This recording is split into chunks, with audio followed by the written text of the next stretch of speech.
안녕하세요. 이번에는 영어 점수가 상대적으로 조금 낮은 분들, 영어가 조금 힘든 분들이 어떻게 하면은 캐나다 이민을 효과적으로 준비하신 다음에 영주권을 받으실 수 있는지 이 부분을 말씀드리려고 합니다. 일단 요즘에 많은 분들이 캐나다 이민을 하실 때 익스프레스 엔트리를 하시다 보니까 여기저기서 그냥 들리는 얘기로 영어 점수는 5점은 있어야 된다더라. 캐나다에서 1년은 일을 해야 된다더라. 이렇게만 아시고 이제 준비를 시작하시는 분들이 계시는데요. 이 부분만이 유일한 길이 아닌 거예요. 자, 일단은 그렇게 이제 준비하시는 분들 경우에는 영어 점수가 상대적으로 부족하기 때문에 익스프레스 엔트리 조건을 맞출 때 페더럴 스킬드 워커가 안 되니까 CEC 조건을 맞추려고 하는 거고, 그래서 캐나다 경력 1년이 필요한 거예요. 자, 그럼 캐나다에서 1년을 일을 하셨다라고 가정을 할게요. 그리고 나서 바로 익스프레스 엔트리 가면 되지만 요즘에 지금 같은 커트라인으로는요, 아무리 LMIA로 50점이 있어도요, 단지 캐나다에서 1년 일했다라는 걸로 인비테이션 받으시기 굉장히 힘드세요. 현실은 엄청나게 높은 영어 점수가 나와야 되거든요. 근데 이 영어 점수가 나올 뿐이었으면 처음부터 페더럴 스킬드 워커로 갔지 굳이 캐나다 1년 안 채워도 될 수 있는 분일 수도 있어요. 자, 그러면 캐나다 1년 쌓았어요. 그리고 나서 이제 뭔가 하시려고 갔더니 연방으로 바로 못 가요. 그래서 이제 BC주로 예를 들면은 주정부에서 주정부 승인받고 600점 받고 익스프레스 엔트리로 넘어가는 EBC를 하시려고 하는데 주정부 커트라인이 만만하지가 또 않거든요.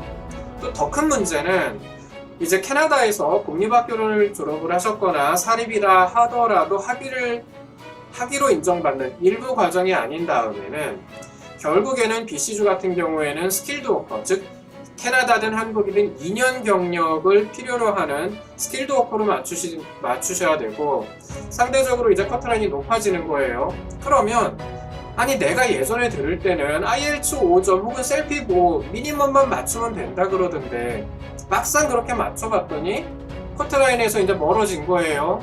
그때는 이도 저도 할 수 없는 그냥 시간만 보낸 그런 일이 발생할 수 있는 거고요. 어렵게 LMIA 받고 캐나다에서 업무 경력 쌓으셨지만 그 LMIA로 월퍼밋을 2년 받았다고 할게요. 2년 동안에도 영어 점수가 안 나와서 이도저도 못하시고 또 LMIA를 하셔야 되는 분들도 가능하신 거예요. 그런 가능성도 여전히 있는 거예요. 자, 그러면 비숙련직으로 하실 때는 어떻게 되느냐? 물론 이제 비숙련직도요, 주마다 약간씩 방법이 달라요. 일단 6개월만 일하시고 이제 점수 받고 가는 방법도 있지만 오늘은 BC주로 말씀을 드릴게요. 자, BC주는 또 9개월을 일을 하셔야 되는 곳 외에 직군 제한도 있어요. 오늘은 그냥 설명을 드려야 되니까 쉬운 예로 서버나 웨이트리스라고 할게요. 식당에서 이제 서빙을 하신다고 할게요. 그러면 9개월을 이제 일을 하시는 건데 9개월 일한 다음에 영어 점수는 이제 4점, 죄송해요. CLB4, 즉 셀피브로는 4점이고요. IELTS 제너럴로 하면은 리스닝은 4.5, 리딩은 3.5, 그리고 나머지 두 과목은 4점이에요. 어차피 캐나다에 계시기 때문에 시험은 셀피비라는 시험을 보셔도 되는 거고요. 혹은 이미 한국이나 혹은 캐나다 오셔서도 나는 IELTS가 편하다 하시면은 이제 IELTS 시험 보시면 되는 건데, 아까 이제 제가 익스프레스 엔트리로 CEC 조건 맞춰서 익스프레스 엔트리로 가시려는 분들 잠깐 말씀드렸는데, 자, 캐나다에서 1년 경력 쌓았다고 가정을 할게요. 나는 이제 스킬드 워커로 1년 경력 쌓았고 EBC로 해서 익스프레스 엔트리 갈 거야 이제 하시는 건데, 1년 경력 쌓고 언뜻 보면 주정부 빠르면 한 달, 늦으면 2달, 자 그냥 2달이라 그럴게요. 그리고 나서 600점 받고 연방정부 넘어가면 연방 6개월이란 말이에요. 자, 캐나다 1년에 주정부 2달, 연방 6개월, 야 1년 8개월이면 끝나네 라고 생각하실 수 있지만, 영어를 잘하시는 분들 충분히 이게 가능한 거고 이게 정답이에요. 근데 제가 오늘 말씀드리려고 하는 분들은 그 5점이 힘드신 분들이란 말이에요. 모든 사람이 5점이 그냥 툭툭 나오지는 않거든요. 열심히 공부하시면 당연히 나오는 점수지만 또 어떤 분들은 아무리 공부를 많이 열심히 스스로는 열심히 하셔도 언어적인 감각이 조금 떨어진다든지 기초가 많이 부족하신다든지 어떤 이유로든 이 5점도 넘기 힘든 벽인 분들 많이 계세요. 자, 그러면 4점, CLB4에 해당하는 셀핍 4점이나 IELTS 리스닝 4.5, 리딩 3.5, 나머지는 4점. 이 점수는요, 조금만 공부하시면 이거는 받으시거든요. 5점은 열심히 공부하셔야 되고 6점은 더 많이 공부하셔야 되고 아카데믹 6.5 혹은 CLB9을 받기 위한 리스닝 8 나머지 7 이거는 정말 힘든 점수지만 CLB4에 해당하는 셀핍 4 혹은 IELTS 제너럴 리스닝 4.5 리딩 3.5 나머지 4 요 점수는요 이거는 하실 수 있는 점수거든요. 자, 그러면은 이제 비숙련직으로 한다고 할 때 주정부 9개월, BC주는 9개월 일을 해야 된다고 말씀드렸죠. 9개월 일하시고요. 주정부 기간은 BC주 같은 경우에 익스프레스 엔트리로 넘어가는 EBC를 하시나 일반적인 페이퍼 폼으로 종이 서류로 연방정부 들어가는 스킬스 이미그레이션이나 주정부 기간은 큰 차이가 없어요. 그냥 주정부도 2달 잡을게요. 이제 문제는 연방이에요. 이런 식으로 페이퍼 폼으로 가면 연방이 현재는 1년 반이 걸리고 있어요.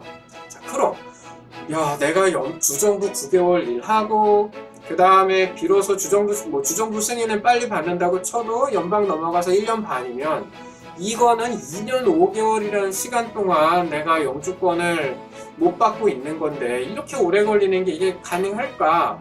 자, 사실은 익스프레스 엔트리가 2015년도에 생기고 나서 이런 수속기간이 정말 말도 안 되는 기간이야가 된 거지요. 그 전에는요. CEC로 이민을 하시는 분들은 10개월에서 12개월 사이 왔다 갔다 했지만 페더럴 스킬드 워커로 이민을 하시는 분들은요 사실 3년 혹은 4년 5년 이렇게 걸리신 분들도요 그 당시에는 수두룩했거든요.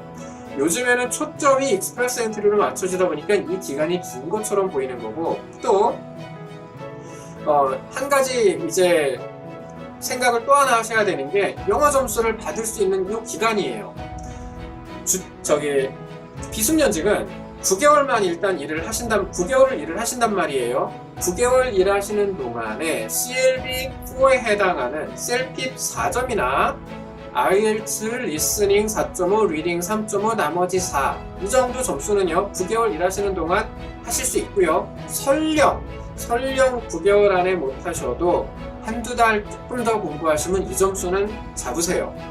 문제는 아까 이제 스킬드 워커로 2일을 하시려는 CEC로 맞춰서 2일을 하시려는 분들인데 1년 일을 한 다음에 그래서 CEC에 일단 조건 하나 캐나다 1년 경력은 쌓았다고 할게요. 영어 점수가 안 나오죠? 아무것도 못 하시는 거예요. 지원조차 못 하시는 거예요.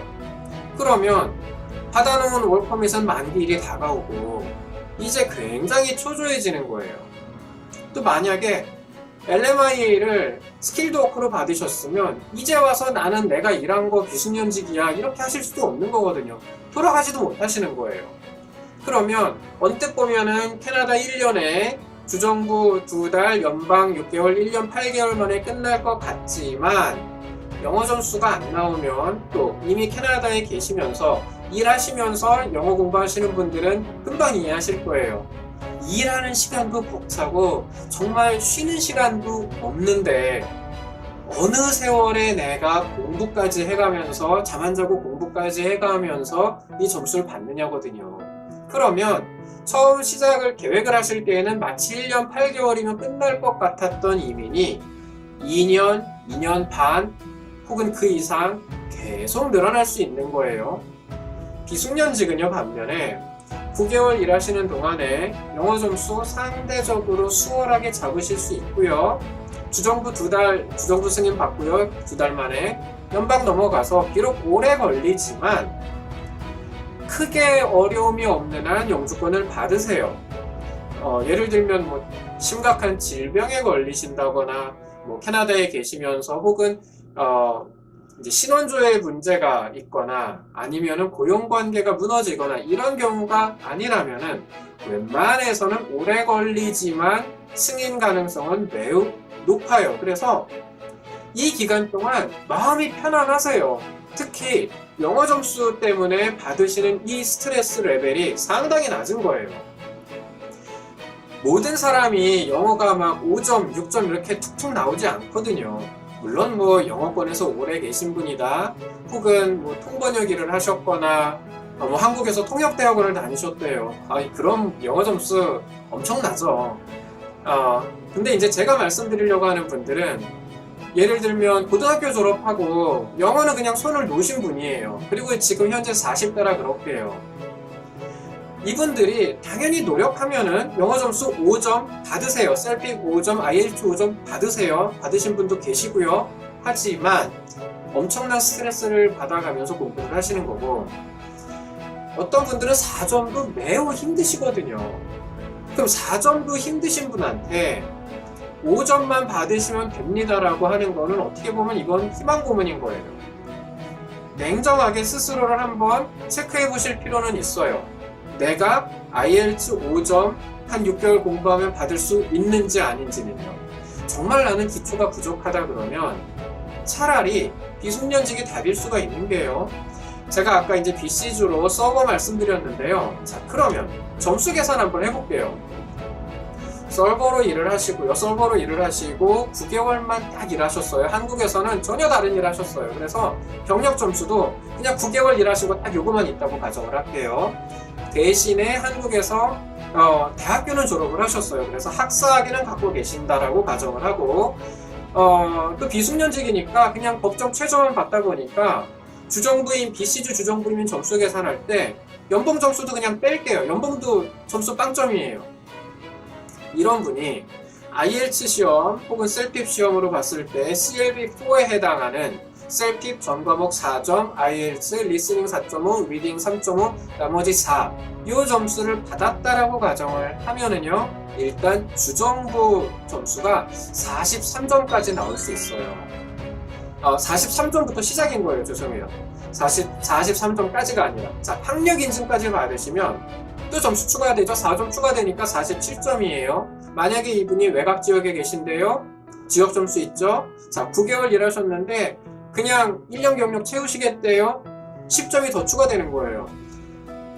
요즘에 비숙련직 커트라인이 40에서 45, 이제 뭐 작년 같은 경우에 50점도 있었는데 이미 43 학력 인증 받으면 47, 만약에 캐나다 1년 경력까지 쌓으면 53, 57 막 이렇게 나오기 때문에 특별한 경력이 없이도, 나이 걱정 없이도 주정부 커트라인을 쉽게 넘기실 수가 있는 거예요.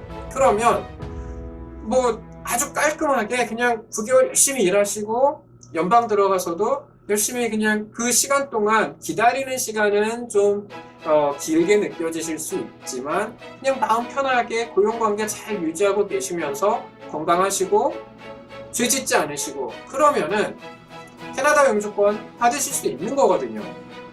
그래서 뭐 여기저기 들어봤더니 뭐 영어 잘해야 된다던데 셀픽 뭐 IELTS 5점 이상 받아야 된다던데 나는 영어가 굉장히 부족해서 나 알파벳부터 지금 다시 시작해야 할 판인데 내가 이거 5점 나오겠는가, 이런 분들 너무 걱정 마시고요.